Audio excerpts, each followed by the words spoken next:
When Ryan's when it's time to begin, it's on the Rewind Around with John Pollock and Wai Ting. The A-team that makes sense of these things we see in the ring every week on TV. It's Rewind Around for Monday night. Download it Tuesday morning from the Post Wrestling site. It's Rewind Around for Monday night on USA Now on the John and Wai Take the Mic.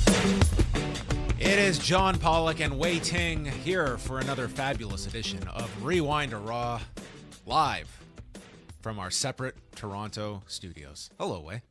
Hey, John. How you doing? I'm doing great. Did you have a good weekend? I did have a very good weekend. Good stuff. What'd you get up to? I went on Saturday to the much anticipated Lego store here in Toronto. Ooh. With Max. I informed him Heaven. that, yes, I had told him about this, and he was getting his mind fixated on the idea that there's an entire Lego store. He was like, a store? Like with aisles of Lego instead of one aisle? It's like, it's a whole store dedicated to Lego. So we went there, and I sent you the picture. It was honestly one of the most like adorable things ever. He drew a picture of the Lego he wanted, so that when he went there, I was like, what are you going to do with the picture? He's like, well, I've got to show the person what exact Lego I want. So he drew it, and I mean, he was so excited to get this Lego. It was one of the most adorable things I've ever seen, and heartwarming for me especially. You know, you're raising him right, John. You really are. Yeah, well, I got him these two. They were like, I wasn't gonna go like crazy and get one of the like gigantic things, but I got him like these two little like a police car, and then it was this Spider-Man one, and he put them together, both of them, in an hour by himself. Wow, impressive. For me, part of it is the fun of putting it together, and then it's done. But he plays with them, so I mean, it's more so an investment in a toy that you thus get at the end. It's not just the building process. And I did spring for a car for my own purchase that I. Oh, what did you get? I got here. Let's. I want your opinion, Wai, on. This is crazy. Look at this. No way. No way. When did you get that one? Is it new? I got it maybe 2 weeks ago. Yeah. Oh, that's crazy. I had no idea. I built this last week. Oh, I built this yesterday. Dude, wow. This is a great press. We are such losers. It's amazing where we are in our lives. I literally have this right by my desk. That's crazy. I had no idea. I usually see your photos of did you post a picture of that one? I don't know if I did. I might have storied it. That's crazy. I was debating between this and a Ferrari, and I went with the Porsche. That's wild. You know, you can't go wrong. Okay, we're not going to top anything else beyond that over this next hour or so on the show. But that was the weekend, and then Sunday I went to Game Changer Wrestling. Quite a different experience, but it was fun. Did you take your kid? No. This was an 18+ event. Which you took a few other kids I saw from your photos. Well, I didn't even know that the Up Next crew was even going to the show. I was going with Mike Murray and WH Park, and we went, and it was a good time. It was the Opera House. At most I've gone to a concert there. I've never seen wrestling there, and it's a cool venue for wrestling, provided you can get there in time for a seat. Because if unfortunately we had the wrong start time. In my mind, I thought it was 7, but the group I was with, they had thought it was 8 because there was different times listed on the website and on Fight. Fight TV was listing it for 8. So we ended up getting there. You got confused by the door time and the broadcast time? Well, my ticket said 7, so I thought it was 7. And then. So you got it right, and they convinced you to join them in their wrong timing. I didn't say that. Wai said that. But I mean, whatever. It was like we were having a good time at this. We went to this Mexican place for dinner, which was actually pretty good. Anyway, we got there. We missed the first match, but we were pretty much at the back end by the bar. And I watched a lot of this on the screen above the bar next to WH as we drank our ginger ales together. But nonetheless, I was there for the experience and got to see enough of it. I did learn after the main event of Elimination Chamber how to watch a match when you can't see much beyond their heads. So I've gotten a bit You at least had a screen at the Opera House. I did have a screen to watch at the Opera House. So unless they went to the floor, I was able to catch it. But it was good. I ran into a lot of listeners at the show as well that came up, said hello. I hope I was social enough to people. I was genuinely happy to meet listeners that came up and said hello. And tell me, did WH have a good time from what you could tell? He always has a good time. He puts up a facade that he did not, but he is going to chat with me about his live experience Tuesday night when we do a show together on the cafe. We will get his unvarnished thoughts from the evening. So always great to catch up with all of them, and we had fun. Did you see any highlights from the show? Did you hear the? No, I haven't seen anything from the show yet. No. Today's internet controversy was Sexy Eddie, a guy who's been wrestling for like 24 years. And some people, I guess, have never seen the Sexy Eddie spot where he gets his gear ripped off and then he wrestles the remainder of the match holding his balls to protect them. Interesting. Okay. And this controversial. is considered like, I don't know. I think it's a super impressive spot. Every time I've seen it, I'm like, that's pretty incredible. Like Orange Cassidy does some cool stuff with the hands in his pockets, but not like this. He does moonsaults and stuff. And it's like, man, He's got this no pockets here, hand somewhere else, dude. Anyone who sees this spot, and again, this guy's been wrestling for well over 20 years. He's a very well known commodity, especially out of Montreal. You would be amazed to see this, and I don't know how you could have such a negative response to it. But anyway, that was making the rounds today. He took on Matt Cardona on the show, and then the show. I'll talk about it more on Tuesday, but some good reaction to the main event with Masha Slamovich and Speedball. Very violent intergender match where it was Masha as like the baby face and Speedball as like the heel. Total reverse roles if you're an Impact viewer. And then Rina Yamashita and LuFisto got a lot of praise for their match, which was pretty bloody. This was not some crazy, there were no like death matches on the show. Like there was blood, there were tables, and the intergender match at the end, I mean, they tore up the whole ring and such, but by GCW standards, like no broken glass or light tubes or anything like that on the show. I'm sure they will come back to Toronto. They sold out the venue, and I couldn't see the balcony, so I don't know how much that held, but like it's a good sized crowd that they had for this show, and they did. Was it sold out? Do you know? It was sold out. Yeah, it was, and it's been sold out for a couple weeks now. So it was a very good response for them. I would think that Forbidden Door weekend, I could see a lot of companies coming up here, and GCW should run up here. I think they'll do very well that weekend if they do a Friday night show. I'm definitely much more aggressive on Forbidden Door selling out immediately. There seems to be so much buzz for that show. Just being around wrestling fans this weekend, like that feels like a big show. I'm hearing of all these people that are planning to travel here for it. So I think that's going to be a pretty hot ticket, and that's off. Just, I think the strength of the last show, there's so many compelling matches. It was, as much as the build was somewhat questioned last year, it was my show of the year, and I think everyone's expecting that. And I think people are expecting as big as Omega Ospreay 2 on that show too, which is a possibility.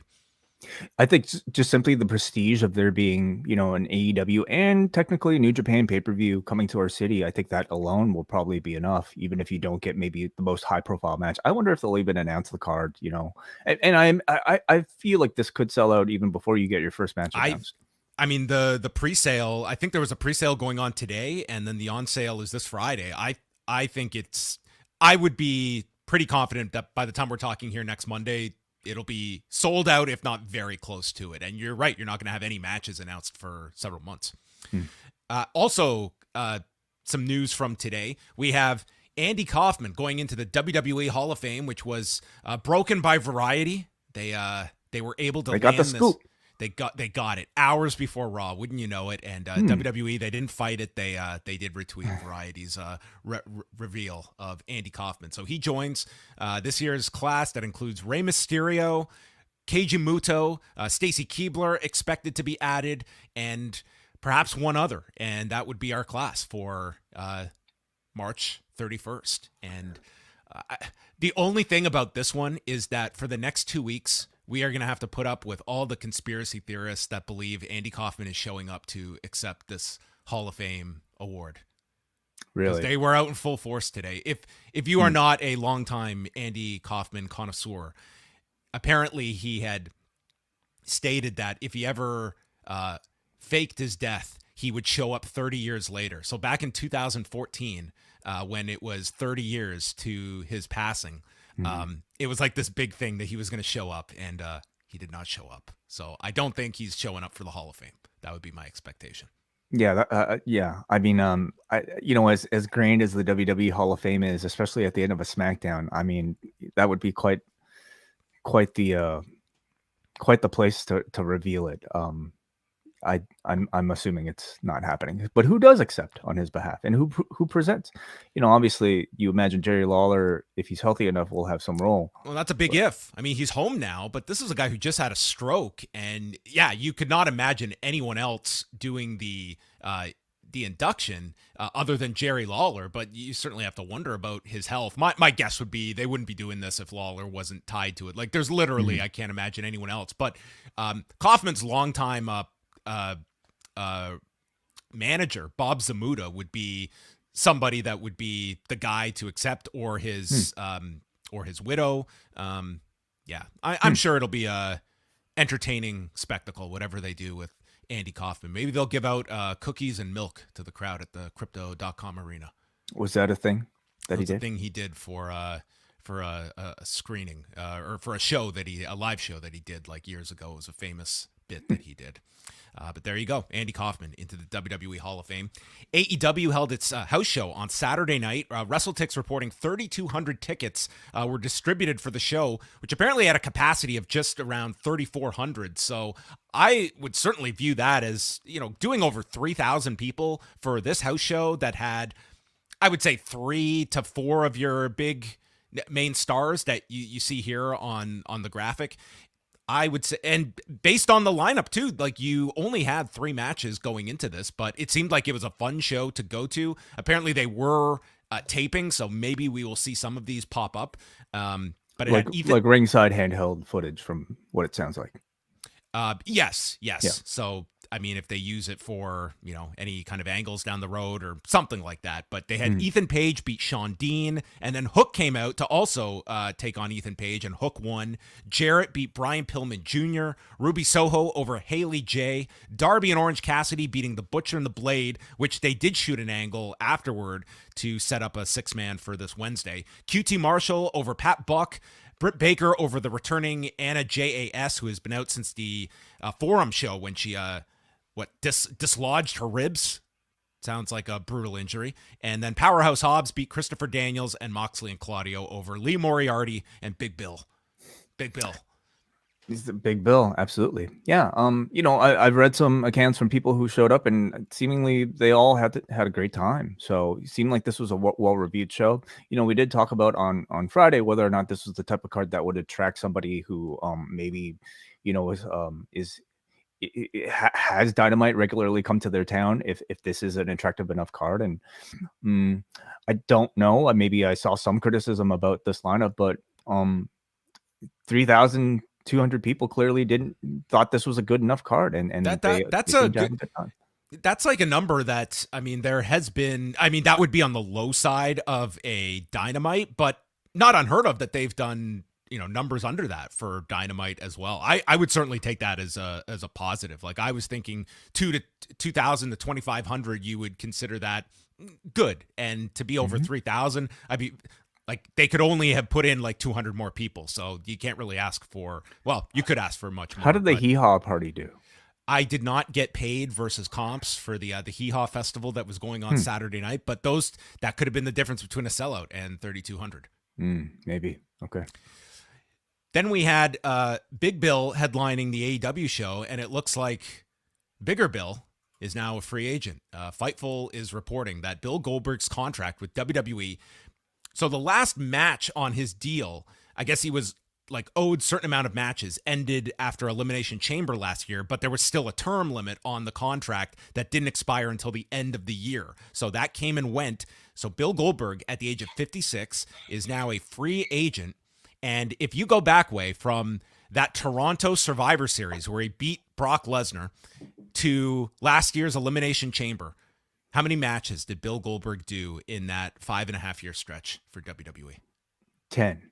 He did 12. Okay. He did the over. 12 matches during that Half period. of them in Saudi Arabia. 4 of them in Saudi Arabia. So he was Mr. Saudi Arabia. Where do you see a Bill Goldberg fitting, if anywhere, at this point? He is not someone that is going to come cheap. The main question being, is there a value? I mean, WWE let his contract expire, so that's something. And I mean, do you see him entertaining? Would AEW have an interest in a Bill Goldberg? You know, from a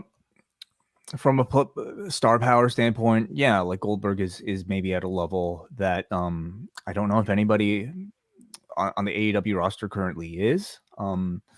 But I also don't know if he fits in all that well with the type of product that AEW is building its name on, especially for the price tag you would imagine he would, request. Could that money be better spent, somewhere else? As a fan, I think especially if you're an AEW fan, you put a high priority on somebody being able to go in ring. And from what we've seen in Bill Goldberg, he could do the Bill Goldberg match, which is satisfying enough maybe for a Saudi Arabia crowd. But for an AEW audience, I really do question it. So I don't really see it. But, does AEW, like you can argue maybe AEW needs to be thinking more, towards a sort of like a mainstream level star that could be a difference maker. What do you think? For a one-off, I mean, you could certainly build to a big 1 to 2 matches, and that would sort of be what I would be looking at. But yeah, there would be an audience for a Kenny Omega Bill Goldberg. Yes, absolutely. Oh goodness, actually, yeah, you just changed my mind. That sounds really. That would be the match. That would be the match to do, and I think Kenny would love that kind of a challenge to get, whatever it is out of a Bill Goldberg who. I mean, the strength is in the aura of Goldberg, and we have seen this guy, when not scripted, could be a very good promo in those settings when he had something real to sink his teeth into during this WWE run with the Brock feud. And, in certain situations where they let him be Goldberg, which was the contrast of the first WWE run where it was a round peg in a square hole for that year. And both sides just came away not wanting to ever work with the other again. How old is Gage? Maybe that's how Goldberg comes in. He introduces his son. That's it. Yeah. The other Gage in professional wrestling. That's it. So that's right. Well, maybe GCW. Maybe Goldberg will show up there next. Okay. Well, there's options. There's options is what you are saying on the table. New Japan Cup wraps up on Tuesday morning. We're going to be doing a post show, myself and WH Park on the cafe, and it is all down to David Finlay and the question I've wanted to know all weekend. Wai's thoughts on the new look of Sonata. The new look that, I mean, is kind of like an old look, he I think Sonata, very well known for his crazy blonde hairstyles and his ridiculous beard that's also dyed blonde, and debuting as part of Just Five Guys, a completely minimalistic look. Look at this short black hair, clean shaven. I think any sort of change is welcome, especially when you're starting a new chapter in your career. I like the idea of the change. I'm just not sold at all on this faction, nor I think even Sonata's role in it. Because as far as we've seen, we haven't seen much. But I don't even get the sense he's taken that big of a step forward in terms of like his promo or his charisma. And this is not a look that is very charismatic. So is that indicative of maybe the direction of this new character? Just even more silent Sonata, even more quiet and subdued Sonata. I wonder. Yeah, you could add more of a contrast than these two in that photo. I mean, these are polar opposites that are meeting on Tuesday, with the winner getting Kazuchika Okada. I would say this is a lot more interesting with the angle over the weekend with Sonata than I would say any other opponent for David Finlay that I thought would have just been a layup, that Finlay is winning this. I still think that they're pushing forward with Finlay, but I think you've created doubt now, like a viable Sonata going for the title in this new presentation is you could headline that show with Okada and Sonata, and I could not have said that about Sonata a week ago. So, I'm assuming you don't think a title change will be occurring, right? In April? Yeah, in this Okada match. I mean, whoever Okada faces. I'd say unlikely, but I would not say 100% no. Right. Like, these are two guys that they are obviously have big plans for this year. In particular, David Finlay, that feels to me as the long-term play to be their big foreign star, big foreign heel star, to offset, I guess, Ospreay on the babyface side. So, like, if a Finlay wins this match, I can't completely discount that, just given Ghetto's history when it comes to identifying his next guy and just, boom, putting his foot on the gas and going all the way. Yeah, I don't either, and that makes it intriguing. But I'm still leaning more towards whoever faces Okada ultimately losing. And so then you ask who will gain the more out of a loss to Okada, and I kind of feel like that would be Finlay. I feel like Finlay is so down on the pecking order, even below a Sonata, who's been sort of like sometimes main eventer.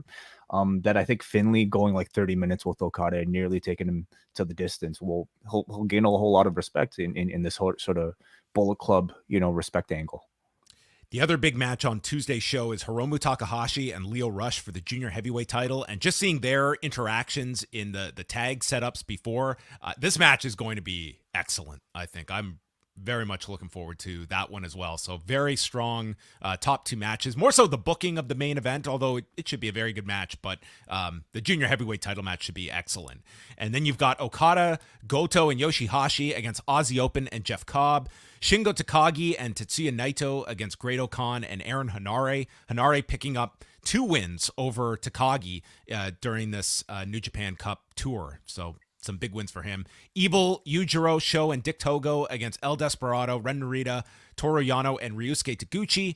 Kenta, Chase Owens, and El Phantasmo against Tamatonga, Ishii, and Tomoaki Honma. Zack Sabre Jr. and Kosei Fujita against Shota Umino and Ryohei Oiwa. And in the opener, Hiroshi Tanahashi and Yuto Nakashima against Taichi and Doki. I don't know what's more crazy, Tanahashi in the opener or Tanahashi likely on the losing end of the opening match. Yuto is there to take the pin, but I think Taichi and Doki are getting the win in this one. You got to put over just 5 guys. Man, Tanahashi, I was like, my goodness. Are we ready to just turn the page on Tanahashi? He's probably getting something big at Forbidden Door. Maybe that's his big thing he's looking forward to.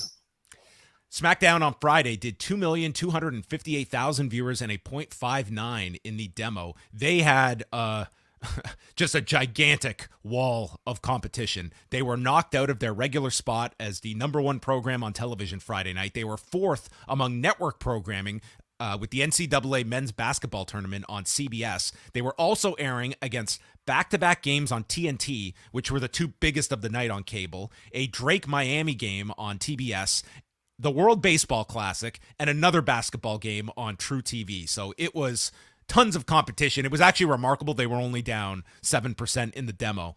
It was their lowest audience since January 20th, lowest demo since February 17th. And Canada, they did about 253,000 viewers. So down a bit from last week's monstrous number, but still 3rd for the night in sports, behind the Leafs and SportsCenter in Canada. So I would say, all things concerned, they just had so much competition. And I am imagining this World Baseball Classic. I saw so many people tweeting about this Japan game tonight that everyone was just losing their minds over. So it sounds like it was quite the thrilling game tonight going against Raw. What is this? Like, when did this become a big thing? World Baseball Classic, like an international I think it became baseball? a big thing this weekend. This tournament is just taken off for people. It's especially tonight. Yeah. You were not watching picture-in-picture, were you? No, clearly not. I didn't know people cared about international baseball at all. Well, now we have Rampage on technically Friday night / Saturday morning. It didn't start until 12:06 a.m. So, oh man, Rampage must have got rampaged, didn't it? Highest demo of the year. And this is, I mean, with all due respect to the lineup that they had, they benefited greatly from following the NCAA tournament that gave them a tremendous lead-in of almost 2.4 million viewers and a 0.82 for the game. So that boosted Rampage to their highest demo since December 23rd and their highest audience since January 13th with 474,000 viewers and a 0.18. And yeah, this had the Hobbs Phoenix match kicking off and then the main event with Brody King and Daniel Garcia. But yeah, put them on at midnight. Just give them a great basketball game beforehand. But part of this, if you want to look at it though, it's if you are TNT and you've got this captive audience watching basketball. What's the goal? Retain that audience. And not to say everyone stuck around after basketball for Rampage, but they did their best number of the year at midnight on a Friday. So I am interested to see things level off this weekend, because what's happening is they are holding off Rampage until Saturday night, and there's no basketball lead in on Saturday. It's just being put to Saturday at 10 p.m. And that's probably going to be more of a struggle to move the audience to another night, and you don't have the big lead in ahead of it. Right. Yeah. But they lucked out last week, being preempted for a big basketball game. So, and then it returns the next week back to its normal time slot.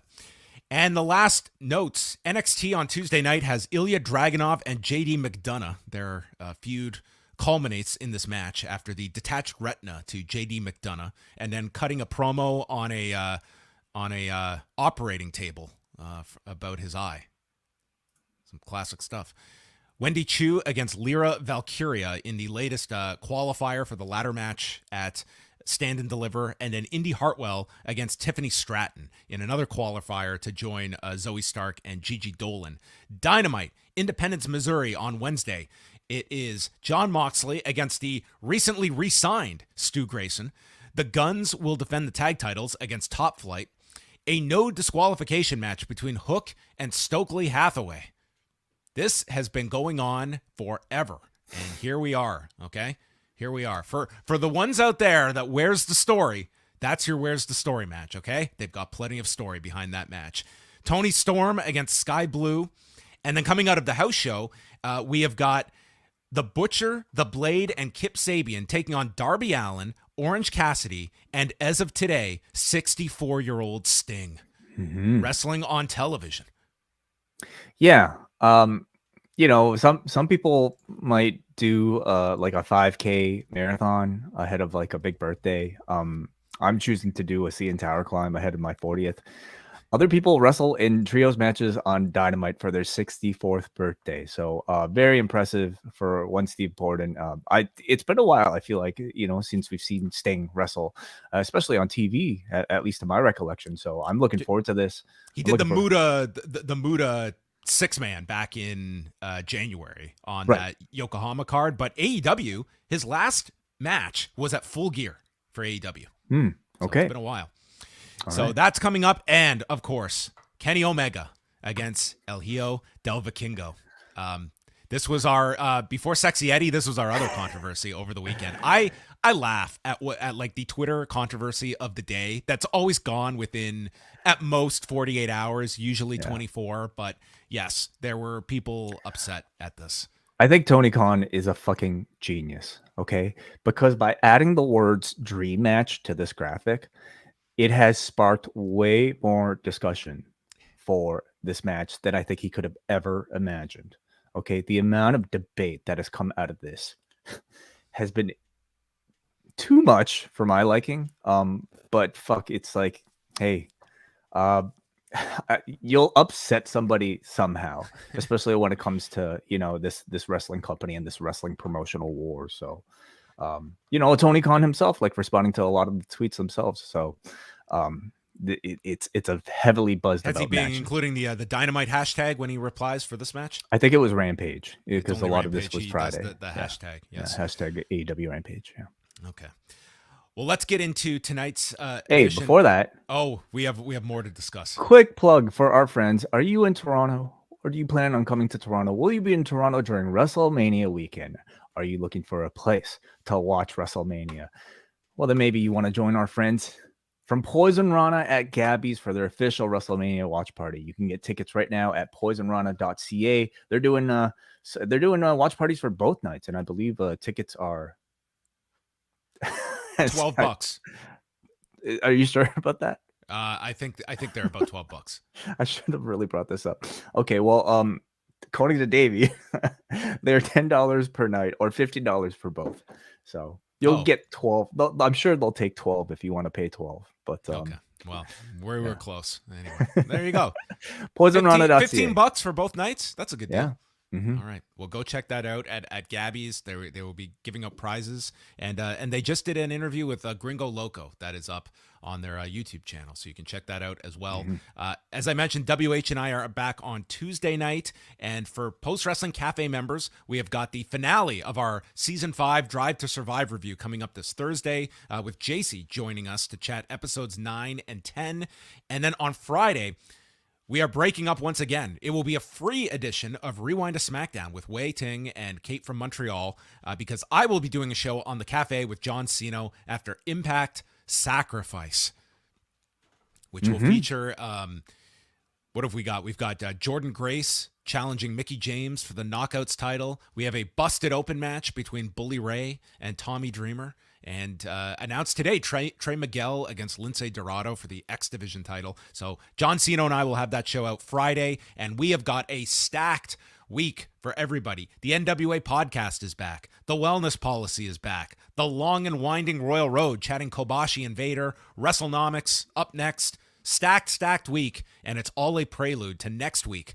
when we will have shows out Monday through Friday for Post Wrestling Cafe members. We will have shows out each day along with our regular schedule, and then we go live and free for everybody here on the YouTube channel after each night of WrestleMania. You will have more than enough of John Pollock and Wai Ting in your ears, in front of your eyes, all week long during WrestleMania week. It's the best time to sign up right now. You get a whole month for your pledge, and you support the channel, and you get a ton of bonus shows. We'll be trying to cover as much as we can starting next week, along with some really interesting interviews that John's got lined up, talking to various members of the professional wrestling industry. So a lot of exclusive coverage there for postwrestlingcafe.com members, video.postwrestling.com for those video members. We're also available on Apple Podcast subscriptions as well. Yes. And last note is Wednesday, Brandon Thurston and I will be releasing an interview with Mike Weber of Fight TV as they go into their biggest week of the year and discussing the launch of Fight Plus, how that has gone for them, and all that's going to be a very unique experiment for them this year where they have all the collective events available on the Fight Plus service. So we'll be discussing that Wednesday with Mike Weber. But tonight we are discussing Raw from the Enterprise Center in St. Louis, Missouri, coming off the reunion of Kevin Owens and Sami Zayn on SmackDown. The two come out together and are arm in arm together, and they're chanting for Sami. Then they chant for KO, and Sami apologizes for how he approached this whole thing with Owens over the last couple of months, making it sound like a business transaction when we always just needed one another because we are brothers. Owens says, "I was just so frustrated because I've been your biggest fan for 20 years. Going back to when we fought XS and Sexy Eddie in CZW in a four-way match that had the world on notice for Montreal wrestling." He did all of this in this promo. I didn't expect so much Sexy Eddie talk tonight. Well, it's top of mind. And it was frustrating for Owens to see Zayn under the thumb of Roman Reigns, knowing that Sami was better than all of the bloodline, and the fans knew it too. And it's time for us to take the whole group down together. And Sami says, "Well, you know what's next?" And over they look, and look at that sign, just hovering above them as a reminder. The Usos come out and call Owens and Zayn backstabbers. Zayn says, "Jay, you dream of backstabbing Roman Reigns." Jimmy says nothing is going to happen at WrestleMania, but Owens lays out the challenge, and Jimmy turns them down. He was like Leon Edwards on Saturday night when they asked him about fighting Colby Covington. But you know what? Much like Colby's going to get that next title fight, so are Owens and Zayn. And Jay takes the microphone and says, "Wait a minute, this could be our chance to put these two in the dirt." And he accepts on behalf of the team, and they get into a brawl where Jimmy saves his brother from a haluva kick, and then as the Usos grab chairs on the screen, Roman, Solo Sikoa, and Paul Heyman arrive, and that concludes our segment. And the much-expected tag title match is now official for WrestleMania. Yeah. So we had wondered when they would make it official, and they really didn't waste any time, giving us ample time to have these graphics and to just, officially recognize that a match will be taking place. So we've got about 3 more episodes of TV to go. So we'll see if they can heat this thing up any more than it already has been heated up. But I thought a really good opening segment tonight, that provided a significant chapter in the story, really putting equal weight during WrestleMania season on both Raw and SmackDown. you have to really follow both shows in order to really keep up with the storyline. And maybe that calls to the success of this story and how hot it is and being able to attract people across, TV channels. I like the logic of the Usos, why they would accept a match suddenly from a team that hasn't teamed up before. There's no ranking system in the WWE, and I suppose Adam Pearce is just like, all right, that sounds good. You guys are, needle movers, and yeah, you don't even need to win a tag team match together, whatever. I like that Jay still refers to Sammy as a backstabber, and I really feel like you could still take Jay's perspective, and you can see that Jay still believes Sammy is the bad guy in all of this. He's the guy who turned on his family that accepted him. So I think it keeps that element of sympathy for Jay, even though he's a full-on heel now. And I think it's something that, will be very useful for the Usos come after WrestleMania, when you might want to flirt continuously with their babyface turn. There's so much to do down the road between Sammy and Jay, and ultimately the two of them one day teaming together, I think, is still something that you could eventually get to. Like, they have left it that here is Jay, that, I mean, what is his big flaw? That he's been loyal to his blood. Like, that is, it is not this guy who has, they've been in the same positions of, friends versus, or enemies, attacking your family. So Austin Theory and Montez Ford is the first match of the show. And Ford sends Theory over the barricade as we go through the commercial break. Huge high cross body by Montez Ford. And then Theory rolls to the floor and is hit by a Tope Con Hero. Theory then avoids from the heavens and rolls into a drop kick and proceeds to hit A-Town down. And tonight was a show about getting your WrestleMania players solid wins, no controversies, and this was one of them. It was just, man, Austin Theory's our guy. Montez Ford is not, and this was Theory, just a very serious presentation and quick promo after that. Ford didn't believe in me, but now he does. Cena doesn't believe in me, but at WrestleMania, he will. This was very, simple, but very effective booking with Austin Theory. Yeah. Like in these programs where you don't have the other participant there every single week, you might be a bit forced to, play it a bit more simple, and maybe that's working to Austin Theory's advantage. Tonight was a showcase for Ford in a losing effort, just like last week was for Dawkins, and I thought Ford killed it. He was absolutely tremendous, so charismatic, especially like when he goes to the crowd with the big offensive attack. He's like in the crowd as he throws to commercial break himself. Did you catch that? I didn't know. He like mouths the words, "We'll be right back after these messages," like at the camera after he's done that dive. So that's good. I think he's awesome. I guess I do wonder, because you and I we were on different sides of the whole John Cena Austin Theory thing, and I do feel like this whole program ends with Theory winning. I can't imagine any other result, although you never know with the WWE. But I also expected maybe the weeks leading to the match to show us a different side of Austin Theory that we hadn't seen before. Thus far in these 2 weeks, I don't know if we've got that yet. Like in these matches, I don't think Austin Theory has looked any more, significant in his performances than previously. I don't know if his promos that he's cut after these matches are the change came when different. He failed the cash in. Like that was the shift, and this one it hasn't been a shift. He has to level up even more, especially going up against Cena. That's the pressure I think that segment has put, and maybe like they want that to, how's this guy going to come out? I would think next week less so a match. He needs a big serious promo, like not the. I don't want to call him goofy, but it's like he's got a style that it's very, I'm doing a pro wrestling promo, and he has not found that voice yet. I hope next week he gets a chance. And the fact he is not advertised, I don't see Cena showing up as a surprise on any of these TVs, so we're probably not seeing him till Mania. Yeah, I'd agree, unless you got a late announcement. Yeah, you're right. Cena might always be touch and go, or he sends something in, that kind of thing. Yeah. Bloodline is in the locker room, and the Usos join in, and Reigns says, man, you guys took a beating out there. And Jimmy looks at Roman with this disgust, and he said, nothing hurts more than being torn from my brother and having to answer for it. And he just lets it sink, that we're all supposed to believe he's talking about the ultimatum that Roman had put, that he was going to blame Jimmy.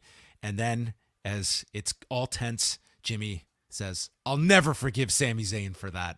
Great. It was awesome, especially watching Paul Heyman in the background. He's so good in the background. Tense. until Jimmy reveals that he's talking about Sammy, and just the relief on Paul Heyman's face as soon as he said Sami Zayn. Everybody in this room, I thought, played this really, really well. And Reigns dismisses everyone except for Jay. And we go to commercial, and for 3 minutes, they just sat there awkwardly silent. And we come back from break, and Reigns tells Jay, "It's been a minute. I haven't heard from you. I had to beg Jimmy for answers, and now you're back, and you're making decisions? Well, in order to make decisions, you have to be part of the bloodline. Are you still family?" And Jay says, "I'm still with you. I'm bloodline." And Reigns says, "I hope so. That's all I needed to hear." And then he pauses and he tells Jay, "I love you." And Jay is looking off screen, and there's Heyman that I guess has just been lurking here the whole time. And Jay leaves, and Heyman asks Reigns if he found out the answers he was seeking, and Reigns confirms that he has. So now how did you interpret that? This was like a total replication of the same segment he did with Sami Zayn, and Paul asking him after, "Did you get the answers that you were seeking?" And he said, "I did." And he goes back to what he looked into his eyes and what he saw. So I saw this as sort of mirroring when he saw in Sami Zayn and the distrust began. So I take this to be a pretty significant development here that we're, and I mean, they pretty much call it out in the end. This main event, it is the title's at stake, but his family is also at stake here, that they will crumble without these titles that unify them. Yeah. I think they've done a great job, in sowing the seeds for potential Usos defection. And that's what I've been loving about this entire Bloodline story. I mean, it's good, man. WWE put together this big hour-plus compilation of all the scenes, all the significant scenes, at least, in this entire Bloodline thing, starting from Roman's return to, the Jey Uso feud to everything up until today. So it's almost, I mean, it really is like a movie that they've, amassed at this point. But what I love about it is that you constantly get these little resolutions, but they always springboard into another mystery, another sort of unresolved thing that you're just waiting to see up next. First, it was Jay and Roman. Then it was Sammy and the Bloodline. Then it was Sammy and Kevin. Now they're together, but now we still have more questions. And the question of the day at this point is, are the Usos with the Bloodline? Are the Usos fully on board with Roman? And I thought tonight's episode did a great job of making the audience feel that dissent. Yeah, I thought they really pushed that button hard, especially in the final segment and throughout. This was a show that had this thread throughout the whole show of the Bloodline, rather than being contained to a individual segment or two. They go over the participants for the men's showcase match at WrestleMania. So it will be the Street Profits, Alpha Academy, the Viking Raiders, and Braun Strowman and Ricochet. The women's side, we only have Liv Morgan and Raquel Rodriguez, although Dave Meltzer's reported Ronda Rousey and Shayna Baszler are expected to be in that match. So that would sew up the remaining question mark of where Ronda was going to land on this card. So it looks like this 4-way tag with 2 more teams to be added. Saxton meets with Adam Pearce, and Chelsea Green comes in, and she said she had matching gear made for her and Carmella, but Carmella is not here tonight and wants to team with Piper Niven, and she wants into the showcase match, and Pearce is still finalizing that match, so not having the sway that the others did in the tag situation to just book their own WrestleMania match. And Chelsea threatens to tweet WWE or even block Adam Pearce if she is not put into the match. Ouch. First of all, the Carmella thing is a bit strange. They made no announcement, and I guess we shouldn't even speculate about what it could be, but they usually would have even a kayfabe response, and we didn't even hear anything from Graves, when it came time for the match. So it's at least a question. I think Chelsea's been doing a great job, for a TV kind of mid-card comedy gimmick that's supposed to, just maybe show off the baby faces through losses. I think they found something that, really serves the role well on TV.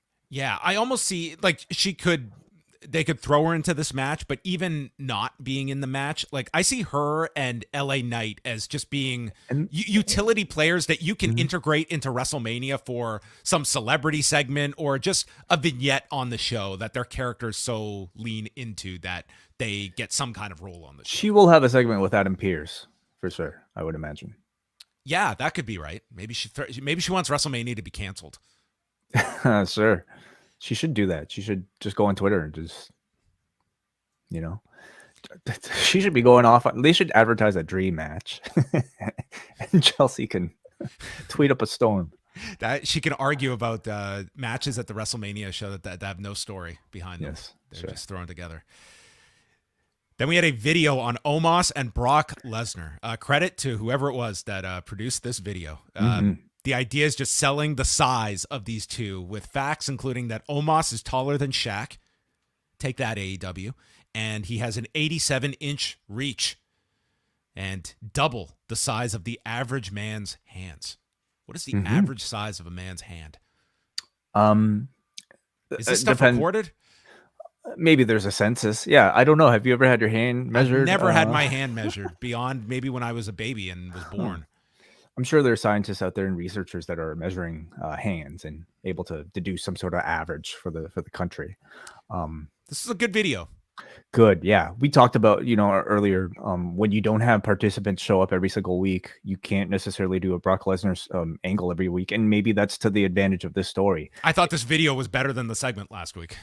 Agreed. Yeah, because there's no chance you could botch a clothesline in edited form. And they did a good job of they still showed him throwing him, but they had a quick edit on it. So the stumble wasn't included, obviously. This program is being built off of the size of these men, and they're doing everything they can to emphasize the statistics involved here. With this video, next week we're going to get the weigh-in. It's like remember Jones Gustafson? I mean, there really was no grudge there, That was it. The whole buildup was Gustafson's reach. Yeah, his reach. Yeah, that was it. Reach for greatness was the tagline for that one. Greatness is within reach. That is it. You're right. You're right. Omos against Mustafa Ali, and I will add, I hope neither guy is preparing for this match like John Jones was. Oh, did he get busted for that one? No, he didn't get busted for anything, but that was one where he notoriously said he did like no preparation for that fight. You think Omos and Brock could be as good of a fight? No, I don't. No, okay. I mean that was one of the really great title fights in UFC history. Yeah. Anyway, Omos and Mustafa Ali. This was not one of the great matches in WWE history. Ali is just doing his positivity character, and Ziggler was watching. I had no idea he had a brand new character. He must have been building it on Main Event or something. He was doing like the positivity thing when we talked about him last week. Yeah, I know he was, but like, what was the introduction of the character? He was already like mid-character. Are you telling me that I have to watch supplementary programming to know about a character? We shouldn't get on this. Dolph Ziggler was watching backstage. This led nowhere. Like, I don't know what this was even supposed to be. They're clearly still involved in a very deep feud, Where's it going? Like, everything should be about Mania at this point, and these two do not seem to have a ticket to Mania. Maybe it's a kickoff thing. Maybe it's something maybe there's a main event level edition of main event, that they're building up to. With who? Everyone else is taken. With each other. Oh, with each other. Oh, yeah. Okay. Omos won in a minute with the tree slam. Short, sweet, and then MVP says that Omos fears no man, animal, or beast, and Lesnar will learn to fear him at WrestleMania. This was the exact same promo Rhea Ripley cut on Charlotte tonight, that you will learn to fear me. Does Omos want to be a star? Is that part of this as well? That's what he's going to say. Yes. Yeah. I don't know if I need to see Omos do these matches. Like, even in these squash matches, I don't think he looks all that impressive, like it almost ruins the illusion that they built with these like videos and just the size, like I want to see him like do shit like, squeezing pineapples with his hands. Like, he should do like non-wrestling things. Like, I don't know, like what could they have him do? Like crush a car or just they should just film him going and like shopping and getting people's reactions to this giant man in everyday settings. He should go to the Lego store and he can hold that police He goes to car. reach the top rung and just pulls down the 1,000-piece Lego. He should take a UCS Death Star and just crush it with his bare hands. This is the build up to WrestleMania we are craving. Yeah. Logan Paul comes out of his dressing room with his dad, Gregory Allen Paul. So that he's responsible for all this. He's responsible for the Paul brothers. Okay. Literally.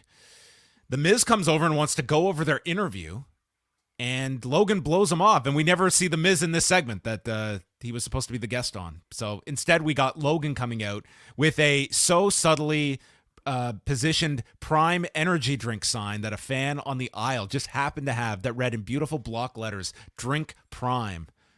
There's nothing subtle at all about their promotion of this drink, and I don't know if we can fault him at all, because I hear he's making $1 billion gajillion dollars off of this thing. He gets into the ring and he says this is his house, and he is booed. I don't need to be here. I've made millions off my name and my brands. I love WWE, but you won't love me. So he calls out the only two people in this arena that love him, his dad and the kid with a Prime energy drink sign. So he gets another mention in. He calls the fans dorks for not seeing his talent. I'm a 360-degree entertainer, which is one of those terms that has been like one of those asshole marketing terms that gets thrown around all the time. Totally. There is no seat I can't fill, no person on this roster I can't compete with. I don't even need a guest, nor would any of my friends show up to a place like St. Louis. They'd be out of here quicker than the Rams. This guy was on fire. I thought Logan Paul was awesome here. His match will be April 1st on his 28th birthday. Seth is one of the top 3 in the business. With just the way he delivered that line, it was like his idea of a compliment and still like a backhanded one. Like, he's top 3. But it makes me want to know who the other 2 are. Who I mean, he obviously, one of them would be him, I guess. One of them would be him, and then the other, I guess, maybe he acknowledges Roman because he lost must to him. be. Okay, fine. It's hard to be afraid of a guy named Seth, mentioning Seth Rogen, Seth Curry, and then he starts getting the what chant, and they replay his knockout of Rollins from 2 weeks ago, and he keeps replaying this with a sound effect and a clown emoji over Rollins' head. And then his mic gets cut out, and we go to Seth in the truck, who has messed up the audio, and calls this a terrible episode of Impaulsive, but he has an idea of how to save it. So he hits the button to play his music, and he makes his way out as Logan's telling the audience to shut up, you're tone deaf. And there Rollins takes him down. They have to be separated. They brawl over the desk. He sweeps Logan out on top of the desk with his leg, and then Rollins climbs to the top for a cross body, and he takes out 2 security guards and almost overshot them. And as he misses Paul, he gets to his feet and gets knocked out again by Logan Paul, who calls him Seth No Chin Rollins, and remarks on TV, which they did catch in time, that guy fucking sucks, as he makes his way to the back. Dude, Logan Paul was amazing in this segment. He is so good in this role. I just thought he was maybe, there were some really good performances on this show. He was among the best. He was great. The man really is a natural. And I can't believe we're heading into a WrestleMania where Logan Paul and Dominik Mysterio are 2 of the strongest performers in 2 of the most anticipated matches with the most anticipated, well done stories, I would say, heading in onto the card. And there's no hyperbole there. Like they've completely earned that praise. Like, look at how much we're talking about Logan Paul compared to maybe the way we're talking about an Austin Theory, and that's almost unfortunate because, like, it's a good point, but this is sort of like what you are striving to become. Like, maybe Logan Paul's too high a bar for some. Like, this guy is such a natural at this, but so I do question like how much his fame really plays into how impressed we are. Like, does his celebrity play into it? I mean, I would say he's a great I'd argue athlete. the opposite, because I did not sense this kind of interest in Logan Paul a year ago when he was going into WrestleMania. Okay, and that you're right. You can argue that in the last year, like, his fame outside of pro wrestling has decreased. I wouldn't know, has it? I would say like he is not at the peak of where his popularity was in terms. I would say in terms of the boxing, which I'm more familiar with. Him himself as a brand and with his podcast, he's very popular. But I would say that, you know, he has benefited a lot as well from the WWE Association. He's also performing at an extremely high level. And I think that the matches have won a lot of people over. Like, it's been his in-ring that's impressed many. The matches totally. But the promos, now that he's a heel, they're winning. He's in his element. Like, they're dude, winning. He was out here too. with no one to work off of, with a crowd that hated him. And handled the what chants like beautifully. You know, the guy like really does show like, and this is what his like, I don't know, like you could probably count the number of pros he's actually cut on TV on like two hands, and the guy sounds way more seasoned than I think he should be. And then that probably comes with, you know, being such a public figure and doing so much public speaking on his own. But he's really excelling in all facets of this, and that's kind of scary. Like, this is the promo battle you want, is like a Logan Paul and a Cena. Like that, those would be some phenomenal segments to build up a match. So great segment here. You know, Seth played his role too. Like this is one of the more intriguing matches for WrestleMania. That was a very strong segment, I thought. Then they aired a clip of WrestleMania the musical that they have put on their social platforms with The Miz and Maurice. Yeah, I actually ended up watching this because I was curious to see what exactly this was. How does this compare to Dinner Debonair? Or is it different? I would say they're very different, and I think they're playing towards different audiences. But I like, this is like a 2-minute little kind of like music video that essentially is The Miz singing it with Maurice, promoting like the history of WrestleMania with like almost like a Miz sort of pseudo rap in all of this. I thought it was done well, like with a high level of production, you know, and I think The Miz is, again, good for these sort of, I don't know, fluffy comedy type of things. So, yeah. He should do a live rap at WrestleMania for his hosting gig. Okay. I hope they have some creative stuff, because usually the host role, it's like you come out there and it's very just non-memorable. So I hope they have some ideas planned to do some entertaining segments. You'll get like his setup for probably like, I don't know, some legend coming in and or a big celebrity segment, I would assume. On a show that's already maybe as loaded as it is, I guess you wonder how much room there is for a Miz segment. You know what would be the segment to do is Miz getting into the legend's face and he gets the mist from Muta. Ooh, okay. Either Miz or Chelsea Green need to take the mist at Mania, and I would do the Miz for the hosting segment. I would have suggested Jerry He's got Lawler. A white suit on, and that would be great.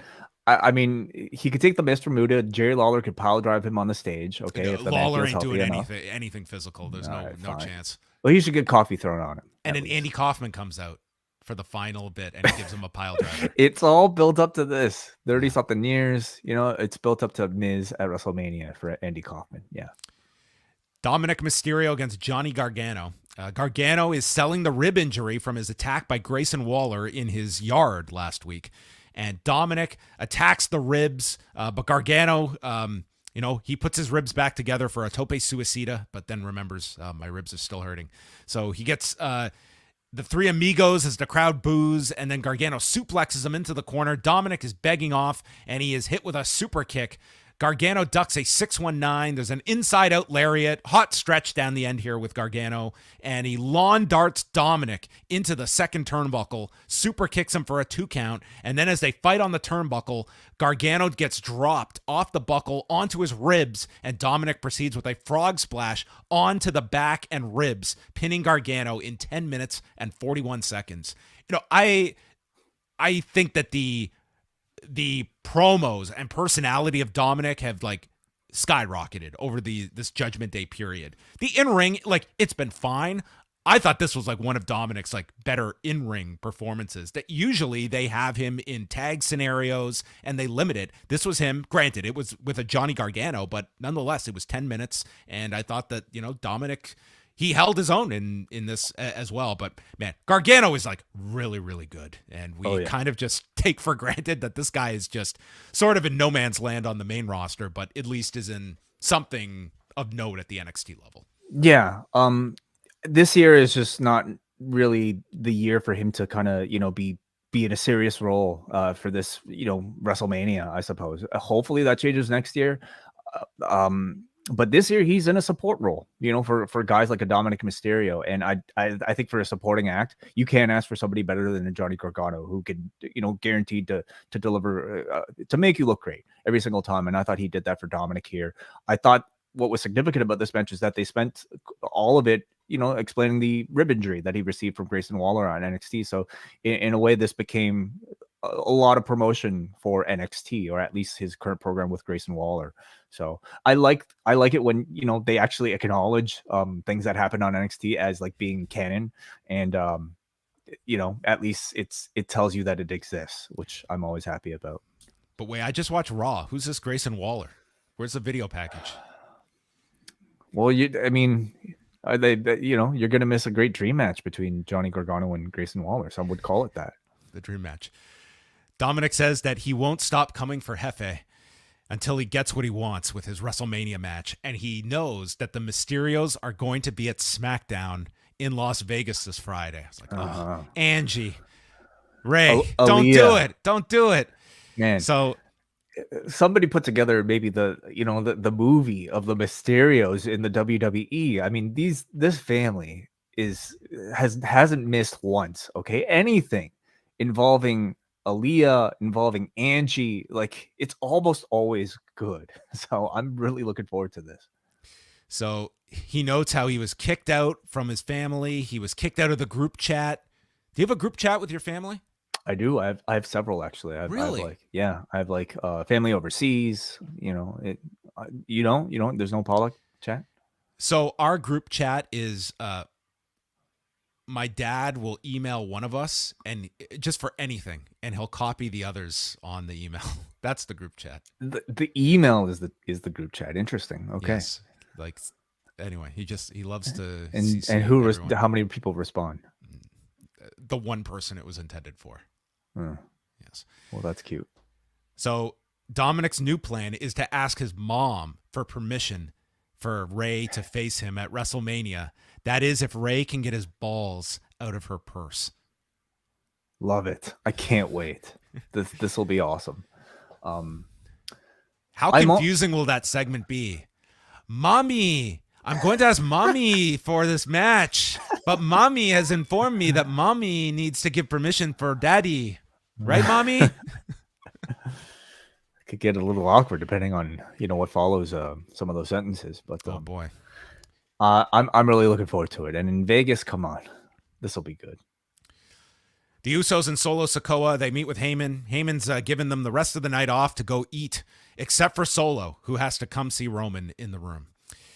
And then we go into a dark, dark room, the Aleister Black leftovers, and there is Edge surrounded by candles. And he tells us he is a caged man that keeps it contained so he can function in society. It's hard for me to not think of him as like wonderful dad of two daughters, Adam Copeland, as he's talking about functioning in society as a caged animal. That's how he functions. I mean, if he didn't have those kids, if he wasn't married to Beth, I mean, he's knows? Dexter, not Loomis, but Dexter Morgan. Oh, okay. You didn't watch Dexter, did you? No, not really. But inside of an actual cage, he no longer has to hide it. I was baptized in the cell by the dead man himself. Balor has never had one, and he is the evil in the valley. And he tells Balor to leave Finn at home. Bring your demon to meet the devil if you'd like to meet him. So it's the devil versus the demon at Hell in a Cell. Yeah. I mean, this was the rumored plan for Royal Rumble, I believe, getting the demon versus Edge in his vampire form. We've seen will it be with his black blood to drink because it can't be red? I would assume so. I don't think that's changed at any point, John. So it'll be dark blood, which is what I mean. Devils love all sorts of weird colors of blood, so I think it'll be okay. But yeah, I thought this was like a nice little announcement, basically telling you, hey, not only are you getting the cell, not only are you getting the demon, you're going to get Devil Edge. Is that what we're calling it? What are we calling this guy? Yeah, Devil Edge. Sure. Yeah, cool promo. I think the Great Muta should be the special guest timekeeper. Oh wow, here. Maybe. Come on, if there's how perfect is this? You're talking about the guy who popularized the alter ego, Mm-hmm. you know, in a match featuring the two of them. Let's involve him somehow. Let's show the three of them enjoying catering after the match. Okay, Table for three. Yeah, what the demons eat? They should all just have a chalice of dark blood. That would be nice. I hope this one goes on late, so it's dark at the for the entrances. Yeah, you want sure. kind of that presence, I think. Rhea Ripley comes out, and this was great. Like, these are, your typical WWE entrances where it says on, and she finally just says, cut the music. It's been going on for too long. And the crowd starts chanting for her after this. She does not agree with living in the past. Flair doesn't want to think about her future, so she focuses on WrestleMania from 3 years ago. Charlotte doesn't respect anyone, including me, after our match 3 years ago. Rhea makes her question the respect that Flair has for herself. And then the crowd starts chanting, what? Don't what me. You're all pathetic. And she keeps going. Every time they've gone to war, Rhea has gotten up and come back. Flair tries to keep people down. She is done and washed. It's over, Charlotte. Go home, where you mean absolutely nothing, because you have nothing without WWE. Rhea is going to be the biggest star here in WWE, and when I hold up the belt, all your insecurities will be true, and you don't have to respect me, but you will fear me. And then Damage Control is out, and they respect her for what she has done to Charlotte. But Bayley notes, I pinned Charlotte in my very first WrestleMania match. Ripley has no interest in her tips, and Bayley calls her cocky, and it leads to Adam Pearce making a match between these two, an impromptu match, as Rhea Ripley is not in her wrestling attire. Mm-hmm. I wasn't a big fan of this Rhea Ripley promo. I thought she was maybe speaking a little too vaguely without any real substance or point. Like, the program thus far has been about her wanting to avenge this loss from Charlotte. I guess no, like she kind of dismissed that. She's saying that result is irrelevant, and now she's talking about Charlotte's insecurities, which sounds really interesting. But I guess why is she insecure? Because Rhea keeps coming back after Charlotte has tried to take her out, so Charlotte should be insecure, and she's going to expose her. I just don't like. What do you think of it? I'm curious. Is it working for you? I think that the story is that Charlotte is someone that has, and she has, I think they're leaning on like a lot of what she has spoken publicly about, like having these pressures of the last name and fighting for, the audience's approval, that she has these insecurities. And I think within the story, the idea is without this belt, Charlotte does not have an identity. And Rhea is going to take that from her and leave Charlotte to have to live without being a champion, because it's always been the title that goes back to Charlotte. And now I am the new leader of this. When I win this title, it's not going to bounce back to you. You are going to have to live without this title and thus embrace all your insecurities that this belt has been able to hide. And maybe I'm giving way too much credit to clear this up. I think we should be putting some black lipstick on you with some, mascara, because I'm feel like getting the what chance in the comments section. I feel like you explained it in a way that maybe to me feels a little bit more concrete and a bit more relatable.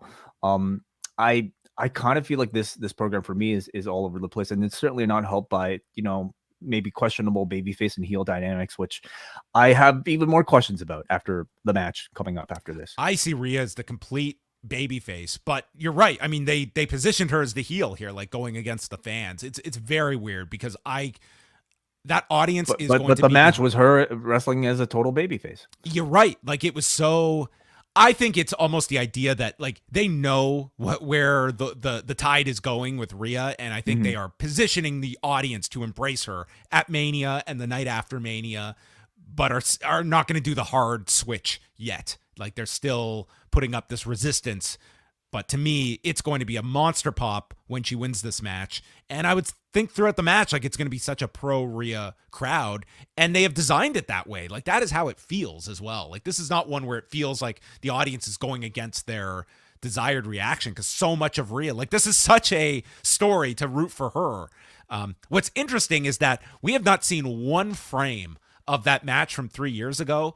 And I wonder if they just do not want to show the empty Performance Center WrestleMania in any of their video packages. But we'll find out next week, because that is the one WrestleMania highlight, or the 1 year of WrestleMania highlights that maybe they are not going to show beyond the Boneyard match. Maybe they'll CGI it, or somehow deep fake a whole live crowd. Reenact it during a dark segment or something. The greatest match ever can actually look like the greatest match ever. So Rhea and Bayley, they had a 10-minute match. They noted today is the 10-year anniversary of Bayley's debut in NXT. So Rhea is going for the Riptide, but Dakota Kai gets on the apron and gouges the eye of Rhea. So it's Rhea who gets challenged on the spot. She is outnumbered 3-on-1, and then the baby faces of Becky, Lita, and Trish come down eating popcorn as they go to commercial. Bayley then hits the Bayley to belly, and Rhea kicks out at 1. Bayley hits another one, and Rhea just gets up and slams her to the mat. There was this awkward setup for a sunset flip to Rhea that is not hit, and instead drop kicks Bayley out of the corner, applies the prism trap, and then Bayley gets to the rope. There's a brawl with all the women at ringside, and Bayley backs up into the ring, right into the Riptide, and is pinned in 10 minutes and 50 seconds. So if you're on the path of Rhea is this undeniable babyface star, then this is like full steam ahead. But this was totally different presentations of Rhea in terms of the promo and the lines against the fans, and then you're right, like a complete babyface. But I think that's by design. Yeah, the match to me is more indicative of the direction that they probably want to take Rhea Ripley, and I think it's the right call by making her look incredibly dominant and almost, exactly a babyface in this match. I guess maybe I just questioned the material and the promo, and maybe even the way she's playing with the crowd and maybe addressing the what chants and things like that. And if they're going to continue to fight it, like, I don't want to see her and Judgment Day just split either. And I don't want to see those other figures turn either. Like, it'll be interesting how Rhea's positioned, like, in a month from now and where she is. It's a weird predicament because I think her and Judgment Day work so well together, but they work so well as heels. And in this feud, at least, she's very much a babyface. In the end, I get the sense they just want the match to feel hot. And my concerns are maybe less so about like who's heel, who's babyface, and more about like what's the actual story here. Let us know if it works for you. I don't know if it's worked so well for me. I thought the match itself, there was some like maybe noticeable awkwardness and timing between the two at parts, but when they were on the same page, I really liked the match. Rhea's size gives her all of her strikes this sort of added heaviness that looks really impressive. I loved her pulling out the Kamigoye. I would assume it's more maybe a reference to Buddy Murphy than it is to Kota Ibushi, but I think that move is strong enough to look like a finish here. And getting a chance to see Rhea work a babyface at a match, I think really allowed her in ring to look that much more impressive. So I wouldn't mind at all, eventually a babyface run, but is that the direction that they're going for WrestleMania? We'll see. Chad Gable is searching for Otis, and he is found getting a manicure. And Gable informs Otis that he has gotten them into the WrestleMania showcase match, and he needs Otis in his corner tonight against Ricochet. Maxine walks in, and she has found a hand model photographer for Otis and must come with her. And when it is brought up, apparently Gallows and Anderson were to face the Maximum Male Models. I'll take their word for it. It's been postponed again after Massey's cheekbones were overexposed. Gable says, "I don't even understand what you're talking about." And Maxine has a fit, saying, "When you're beautiful, you don't need to make sense. And you would understand that if you weren't so horrifically middle class." And Otis is torn between the two and then opts to leave with Chad Gable. Yeah. Otis was pretty funny here. I thought Maxine was really good too. I think they really found their voices as part of this Maximum Male Models thing. Horrifically middle class was a very good line. He overexposed his cheekbones during a Givenchy shoot, which sounds like gibberish, really, and it's a really beautifully scripted line, actually. Yeah, I mean, listen, like it's mid-card comedy on a Raw that has really no. I mean, I guess they're technically on a pay-per-view because it's Otis and Gable, but show needs these sort of comedy segments, and I think it's delivering on what it's intended to. Then we had our next movie parody with Sheamus and the Brawling Brutes, with Drew McIntyre doing the 40-year-old virgin scene with Steve Carell, and playing Steve Carell, the person you always associate with Steve Carell, Ridge Holland, former rugby player. And so, do you know the story about this scene in 40-Year-Old Virgin? It's all improvised, right? It was a legit waxing that Steve Carell got, and they did a 4-camera shoot to get the reactions of like Paul Rudd and Seth Rogen in the scene. And do we know that this was not also a legitimate waxing? Because I watched this and had that in mind. That because, dude, Drew and Sheamus seemed like they were totally reacting on the fly, and if this was done legit, more power to them. This one to me was the best one. I thought this was really funny, and this is seriously the most entertaining I've ever seen Ridge Holland in a like outside of the ring segment where he got to be funny. I thought everyone was pretty funny here. Even Butch walking out and then coming back in and waxing the nipple. Yeah, Ridge Holland does not usually have a hairy chest, so I mean, could it be possible that maybe he somehow hid himself long enough that he grew this? I doubt this was legit, but the reactions felt legit. Whatever it was, they did a very good job of spoofing the original scene. Yeah, I would imagine this was Ridge Holland improvising a lot of these things, just like Steve Carell did, and so we got Holy Jim Duggan, Jerry Hollowell getting a shout out, Ricky Gervais. And the last one was who's the last one he yelled out? Anyway, Ed Sheeran, as well. Ed Sheeran mentioned here. Of course. So anyway, this was a good one. This and the Joker have been the 2 hits. Agreed. Like I think this was hard to mess this one up. I have to say, just because the scene itself is so funny and just it could have come off corny at the guys laughing and stuff. I thought like Sheamus and Drew especially, like they played their roles like everyone did. I thought, but Ridge was really the star of this one. So you're right. You're right. A good bit here. Though I really think they missed an opportunity having Butch in like an Air Bud parody. Beethoven, a lot of great dog films out there. All dogs go to heaven. They could have, yeah. Ricochet and Chad Gable. So this started off like the audience wasn't all that into it, but then for the final bit, it really ramped up. Really after the commercial break is where we see Gable bridging out of a jackknife cover, and then he hoists up Ricochet for a cliffhanger DDT. Gable then ducks a leapfrog, catching the leg in midair for the ankle lock. Ricochet rolls out, jumping knee strike and super kick, and then Gable with this beautiful dragon suplex gets a 2 count, and then Maxine walks down and takes Otis to the back. Ricochet lands on his feet from the Chaos Theory, Shiranui, shooting star press, and he pins Gable in 10 minutes and 37 seconds. Last few minutes were very strong.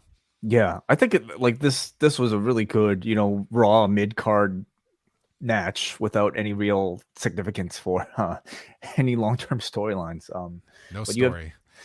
I mean, you have 2 great wrestlers here, really getting to showcase their stuff. Some good early chain wrestling going on and good variety of offense from Gable. So strong TV match. Bianca Belair and Asuka against Chelsea Green and Piper Niven. And Graves notes, this never works when future opponents team up right before a big match.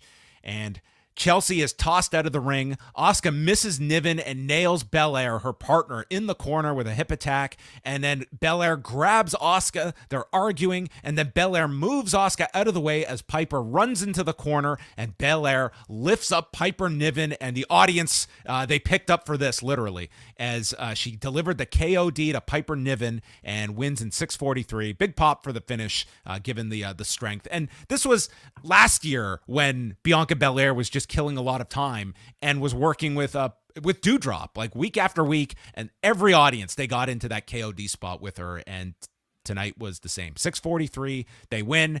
And then Asuka attacks Bianca Belair, blindsides her, hits a spin kick and a sliding knee. Unfortunately, the crowd was silent for this. They did not care about this post-match angle. This match, it's really struggled in the lead up.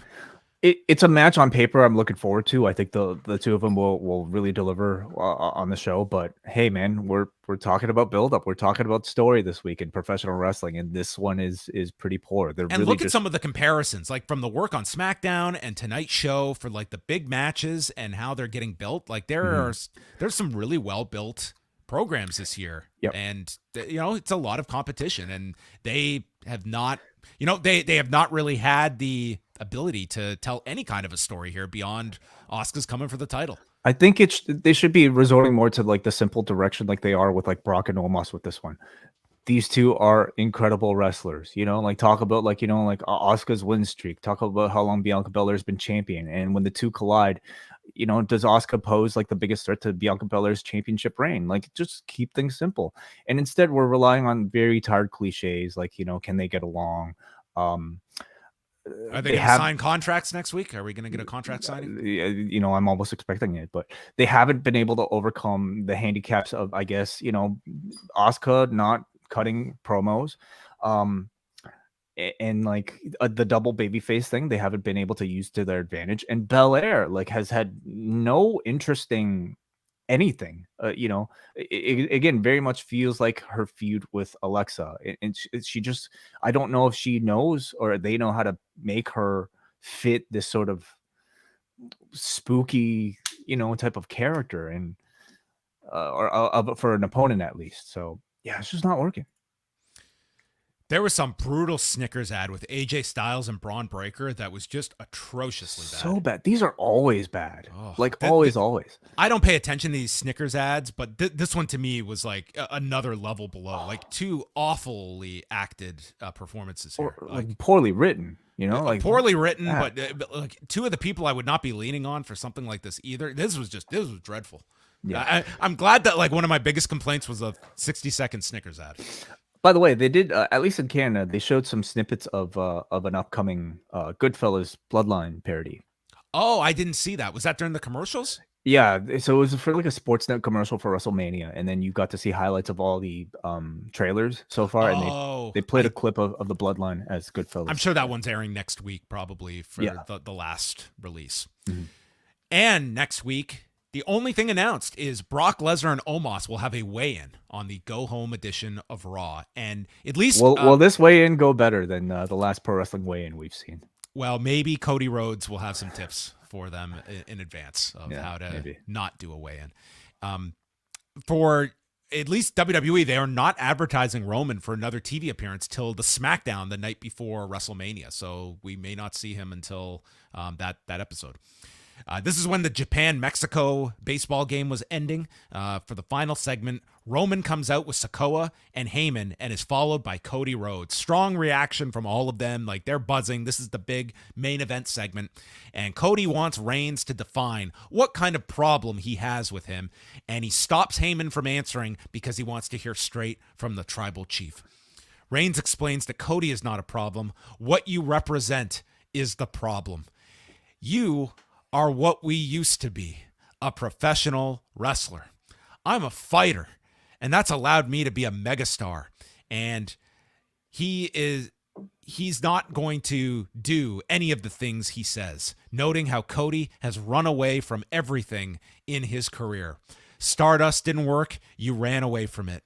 So you went out, you started a company that you couldn't get over in, and you ran away from there as well. You came running here, which was like a really interesting positioning of like the company you couldn't get over in, you've come to this company, and he acknowledges you have gotten over here, but your body gave up on you here. So do you have any issue with the term get over being used repeatedly?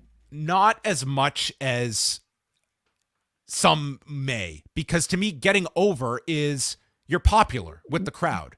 Or winning is what I hope that, the character is being in kayfabe. Like, I don't think it's even that bad to just say like getting over like what it literally is. Like you are popular with our audience. Like that is why should you need to be popular if you're winning?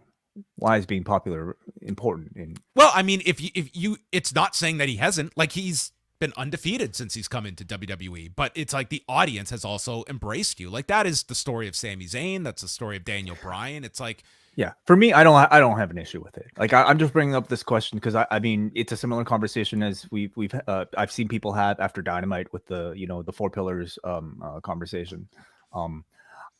Which even that one I didn't have a big issue with. I would have reworded a bit of what Guevara said, but it was right. I don't know. I think in this day and age, a lot of the audience is understanding and more open to that kind of dialogue within the show, as long as it's not so insulting to your intelligence. Yeah. I think there's a fine line where you really want to like, maybe inject some of that type of discussion about getting over in order to really build up a believable feud versus maybe going too far and making the story not believable from a scripted, professional wrestling competition sense. And it's a challenge, but I'm not as sensitive to it, at least, I don't want them to be getting into the territory of like how like you're being booked to go over and like this is all bullshit. Like that's the stuff you get in that is just like your WCW territory that is just drove off an audience. But in this story, Cody didn't get popular in AEW, so he left to go to WWE, where he could basically stated anytime you've run into a wall, you've run away from that challenge, and you're not built for this. Your pec tore, and April 2nd, it's your lottery ticket. But the next day you have to wake up and look in the mirror, and again, you have to confront adversity. And hopefully you can handle that, or else you'll run away like a little bitch.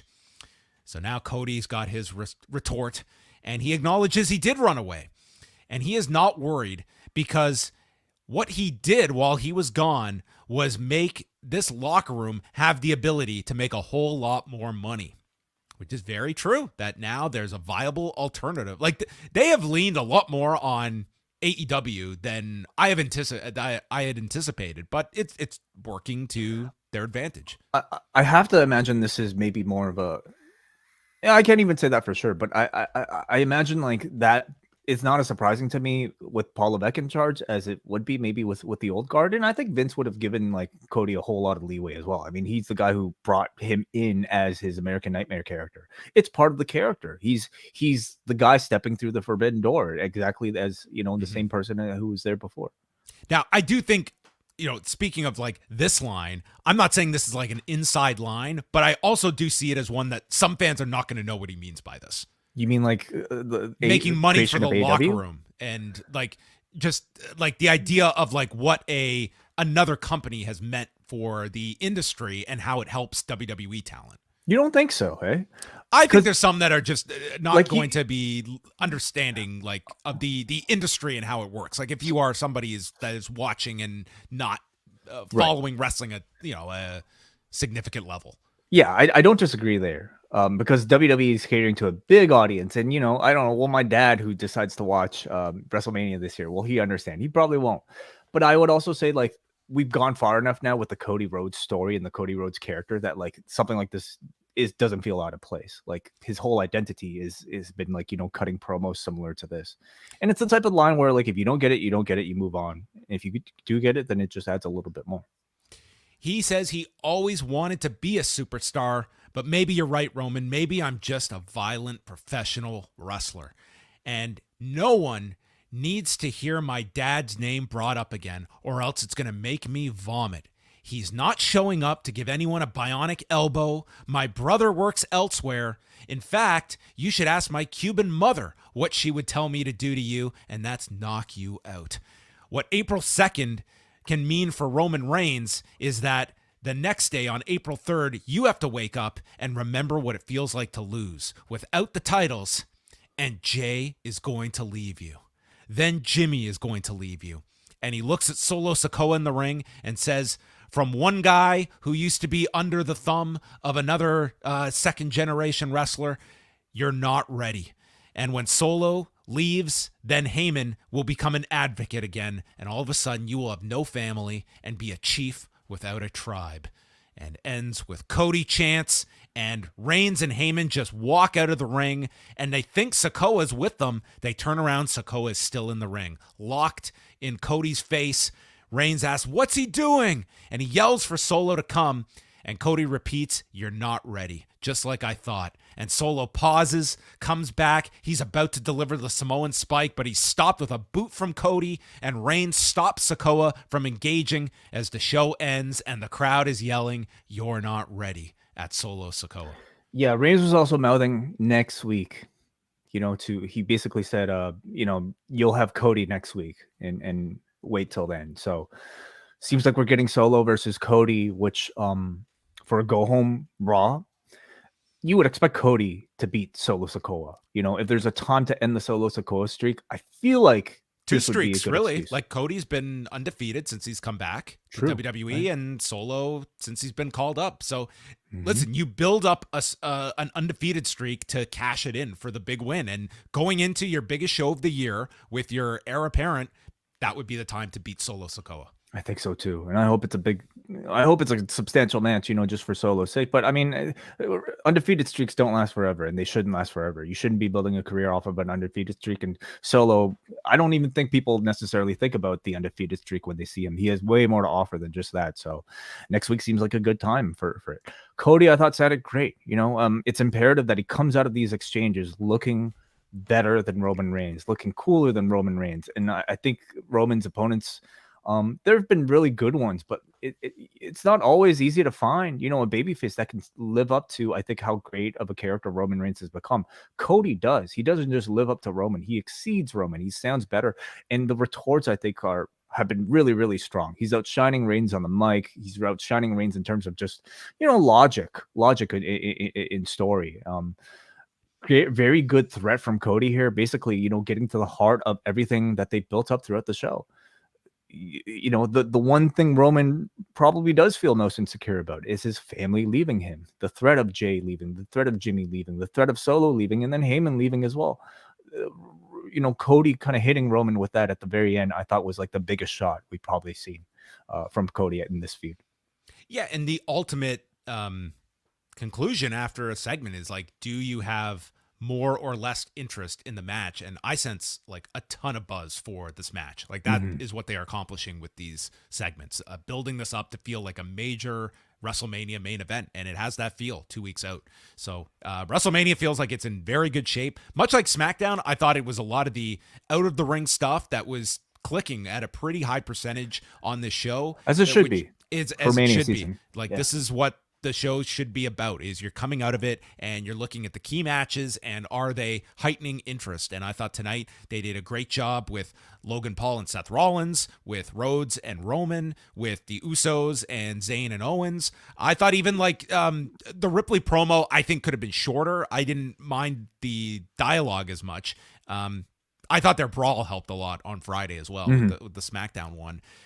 Really, I continually just go to the Asuka Bianca Belair as like the glaring match this year of the important matches that has not hit. I think all the women's programs actually are pretty disappointing this year. Like, and I'm even looking at Becky and Trish and Lita versus Damage Control. To me, there's just really not much there. We had Trish beaten down last week, and I'm still waiting for like some like real reason, like for why, like something a bit more than just, I think, all these cliched things we've been seeing. Belair and Asuka, at least the build has been a weak point. What else we got? I think Rhea and Dominik is in terrific shape. I'm really looking forward to seeing what they're doing on SmackDown. And Cody versus Roman is being really well built. Everything is, firing as it should be, and it's peaking at the right time. Well, you can have your say. If you want to throw us a super chat, you are welcome to do so, and we will be going to feedback at forum.postwrestling.com, where you can always chime in with your thoughts when we go live. Yeah, we got a few super chats here. First of all, let's go to Sam Banks, who sends $5. Thank you very much for the support, Sam. Sam says, did you guys watch Evan Husney's 1 fucking hour show about Wrestling with Shadows with Sam Roberts on YouTube today? It was great. Love you guys. I have not seen it, no. Didn't even know about it. So interesting. Okay, so what, like a discussion about Wrestling with Shadows, I would assume. So Okay. All right, we'll check that out. Sounds cool. Very cool. Let's go to Matt Hahn, who sends $5. Thank you, Matt, for the support. He says, explain a storyline badly. Asuka Bianca edition. Woman is grossed out by paint coming out of another woman's mouth. I mean, it is pretty concerning. It's pretty gross, isn't it? Yeah. It's blue as well. So right, that wrinkle to the story. Yeah. I think it's a cool visual, but it's not enough.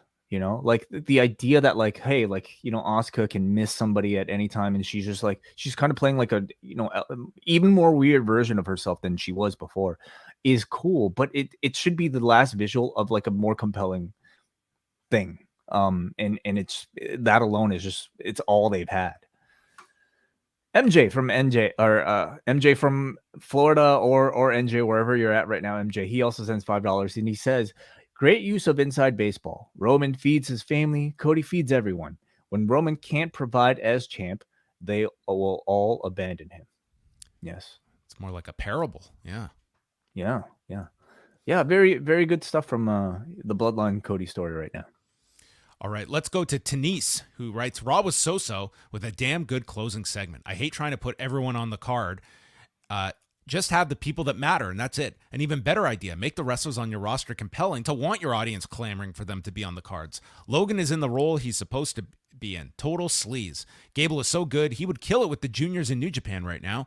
Bianca continues to look like a geek. This build could have been better. She and Asuka better have a damn good match at Mania. While they alluded to it next week, I hope they hone in on this whole run from Roman, not based on dominance, but insecurity, since his first run on top was a failure. Interesting. I don't think anyone is debating that Asuka and Bianca, provided they have the time and are not rushed, should have a very good match. But, I mean, that to me, if you're coming out of WrestleMania and your reaction is, oh, everyone was dogging this match and look how great the match was, that's not the argument that is being made right now. If that was the case, you would just give people a list of matches and say, show up on If April that was 1st. the case, you'd promote this as a dream match and you just leave it at that. Okay. Announce it 4 days ahead of time. And then people, you go at it with people who disagree with you on Twitter. That's all this would theoretically need. Right. But that's not professional wrestling promotion, especially when it comes to a big pay-per-view or at least, PLE that you're trying to build to. I mean, we base our interest in matches based off of the anticipation. And if there's sometimes you don't need anticipation, at all. And just the match on paper is enough. I don't think this is one of those times. And so if you're going to try to sell a TV show and, to try to sell some TV segments involving this match, they should be as good as possible. And this is anything but. All right, let's go to Tanise from Georgia, Eddie from Austin, who says, evening, John and Wai. I did not watch Raw. Instead, I was playing 2K23, so I thought I would give some thoughts on the new game as John had asked about it on Friday. Cool. First off, when I say I was playing the game, I mean I have been setting up an absolutely bonkers Google sheet to organize my universe mode, while periodically refreshing community creations to see what new wrestlers and pay-per-view shows have been uploaded. I pretty much fleshed out my roster, just waiting for what's the status is Brody King to drop and need an update to a bunch of renders. Okay. I feel like Chad Gable hearing Maxine explain the photo shoot with Massey with that paragraph. He says, I won't go into the details of my universe setup. Please don't. He says, but I'm cautiously optimistic about the new rivalry system. It reminds me of Wrestling Revolution 3D a bit. The bugs don't bother me, really. The gameplay is great, graphics exceptional, and improvements worth the cost of a yearly upgrade. I don't think the Cena showcase was as interesting as the Ray one last year. I think they should have just stuck with dubbing narration over the cutscenes if we weren't going to get any commentary. But I'm always amazed at how WWE can convince me to root for Randy Orton halfway through a match. All right. Well, thanks, Eddie. I don't know if I got much out of that type of review, but I imagine. I appreciate the feedback. There's plenty of people listening that will know. If you're familiar with the game, then hopefully you enjoyed Eddie's review there. All right, MJ, from a ratings perspective, it'll be very interesting if Roman and Cody held an audience till 11 p.m. on Raw when Raw has slumped lately. Odd choice pushing the segment to close the show this week should make for interesting ratings report tomorrow. Yeah. Thank you, MJ. Let's go to Nas from NYC, who says, this version of Roman Reigns is too good for this to end right now. He's like the perfect Batman villain. I know I'm in the minority, but I feel Roman should retain and Jay being the one to take him down eventually. Logan Paul is amazing. Who do you think wins between him and Rollins? Well, first on the Jey Uso Roman thing, has to be Cody this time. Like it has to be, it's just the grandeur of the situation and just everything is just clicking for them too well for them not to execute this. I think you could still do Jay versus Roman afterwards, and Jay's fight shouldn't necessarily be for the championship. Maybe he gives Roman his comeuppance by, usurping him as the leader of his bloodline and grabbing a different title that's not just a belt. I think what the story has shown is that these group of performers are capable of, even when they resolve one thing that they've been dragging this entire time or dangling this entire time, they'll come up with another very compelling reason for you to keep watching. Yeah, and I mean, when that match happens, I just want the one line to just trigger Jay is just Roman at his wit's end with this guy and just, which one are you again?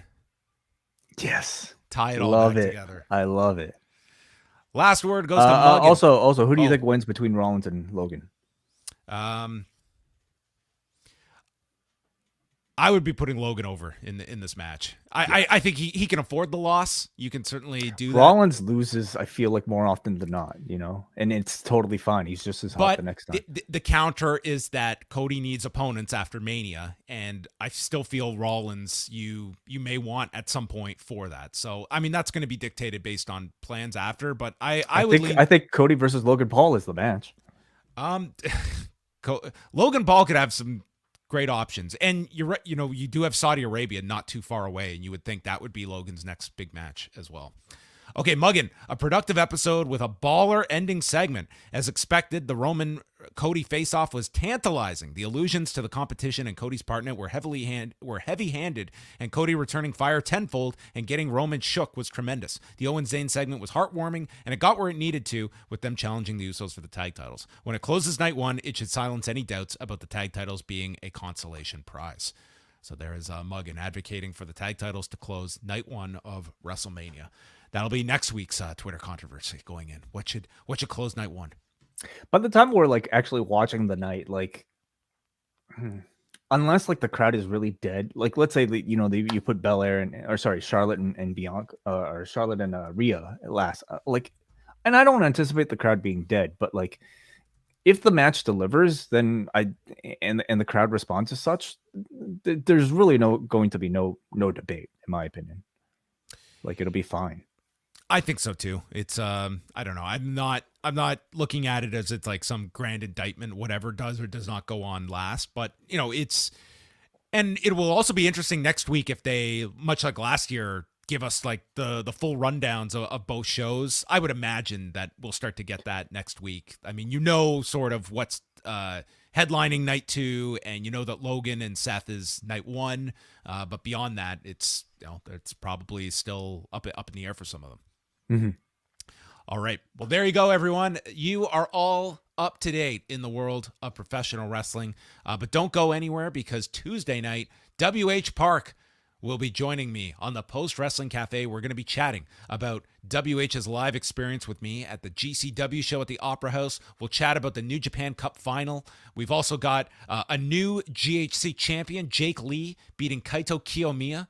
So Kiyomiya's just fallen off the rails after that loss to Okada. Yuji Nagata is defending the Triple Crown on Tuesday morning. Tons of Japanese wrestling to get you caught up with. And then Wai and I are back on Wednesday night, live at 10 Eastern, after Dynamite, after the Dream Match. And we will explain what you just saw. Yes, we will. I hope Excalibur holds everyone by their hands as they get them through that match. But looking forward to it. It could be one of the better matches in Dynamite history, which is I think it's the most talked about Dynamite match in history at this point. So we'll see if it delivers. # AEW Rampage. Yes. Okay, that's it for us. Thanks for tuning in.